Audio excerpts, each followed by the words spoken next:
Аз съм Антон Шнитър, това е Никола.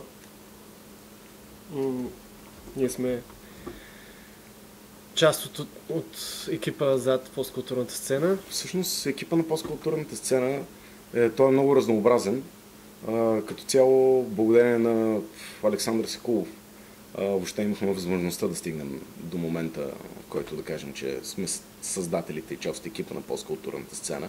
Също така има хора, които участваха в промоционалните клипове, които бяха в самото начало за представянето на посткултурната сцена, и в момента работим с Янко Иванов и Лариса Илиева по създаването на сайта на посткултурната сцена. Така че всъщност екипа наброява около 10 на човека, може би малко повече, винаги се мърда бройката, тъй като самата идея на посткултурната сцена е размяната на идеи между хора, които ги притежават. Това, което ни е представата за идеалния вариант, това, което ни е целта да се случи в един момент, е ние да дадем едно пространство на обществото от интелигентни хора в Пловдив, което да определи, да дефинира само какво ще се случва тук, как ще се случва, каква насока ще има цялото това нещо. Ние не искаме да... Разбира се, има доста така сериозна идеология за това, което правим, но ние не искаме да налагаме нашата лична идеология над когото и да било.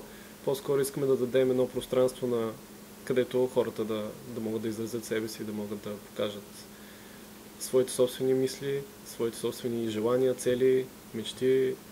Едно от нещата, които липсват в повечето пространства за изкуство и за култура, като цяло социалните пространства в града ни и по принцип, е това, че гласа на самите зрители, на самите участници остава по-скоро потушен за сметка на финансови идеали, изгоди или нещо, което е изцяло продуктено, което по някакъв начин кара истината да се загуби в целия процес. А всъщност най-важно е мнението на хората и на зрителите, тъй като това се прави за тях. Самата си дефиниция, всяка една сцена поставя граница между публиката и хората, които са на сцената.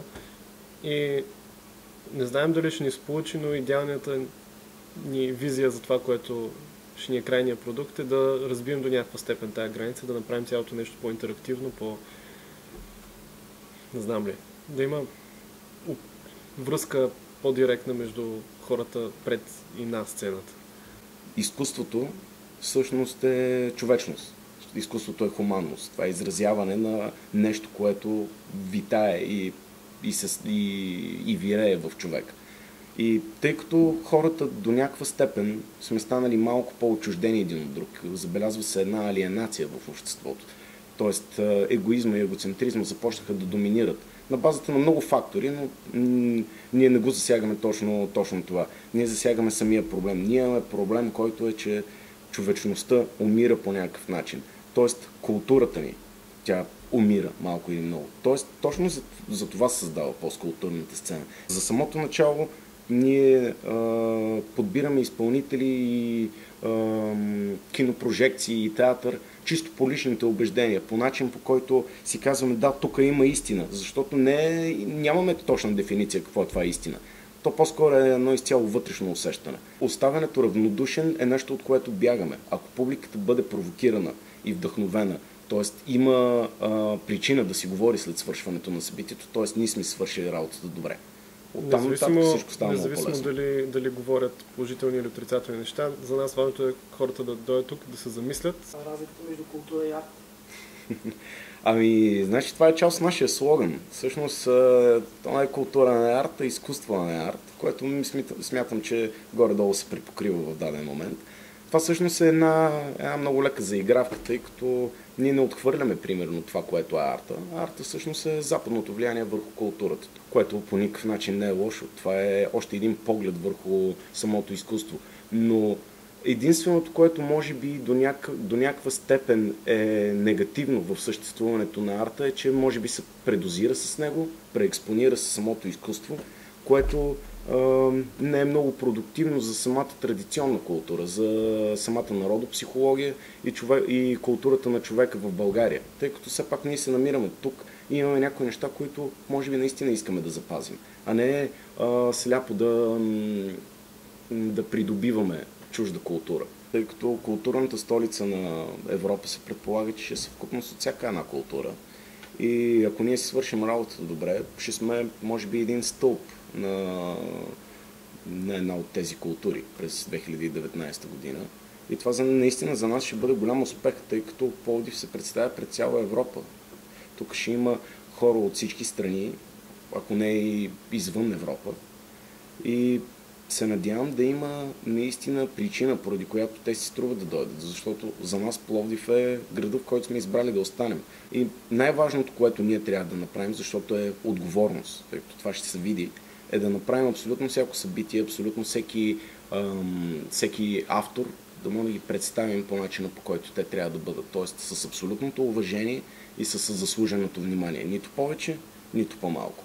Това е единственият проблем, който по принцип има в масовите фестивали и културни събития, които се провеждат в града в момента. Тъй като понякога се вижда преекспониране на даден автор за сметка на друг, което пък всъщност е отражение на почти всеки проблем в страната, който имам. Ако погледнем другите градове из Европа, които са получавали тази титла в предишните години, и видим и сравним как са изглеждали те преди и след съответната година, в която са били столица на културата, почти винаги можем да видим едно значително развитие, един значителен напредък и еволюция на града, на градското пространство. Ами, всъщност ние сме подготвили доста интересни изпълнители, което може би е ясно, нали, че са интересни, защото иначе нямаше да се случи.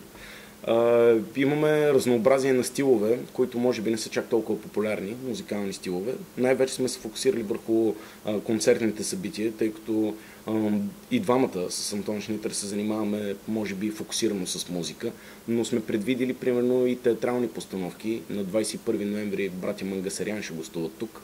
Но едно от най-важните неща, които тепърва ще обявяваме, е съвместната ни работа с хората от Войнаговци Ронгфест, които с тяхна помощ ще каним банди от Гърция, от Сърбия и от Македония, но главният ни фокус все пак остава върху българската авторска антимейнстрим музика.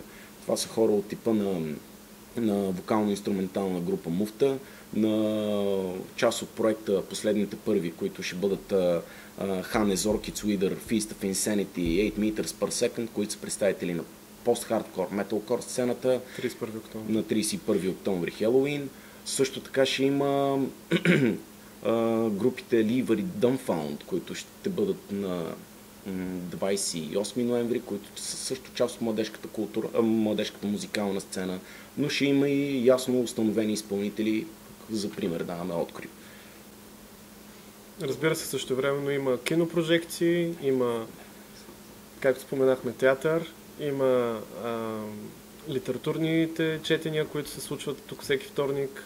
Въвеждаме нов формат информирано несъгласие, който ще се случва в понеделниците, който ще превърне сцената в нещо като социално пространство, където хората могат да обменят мнения, да случват дебати, дискусии. Това е същинската черешка на тортата на посткултурната сцена, защото това е истинския експеримент.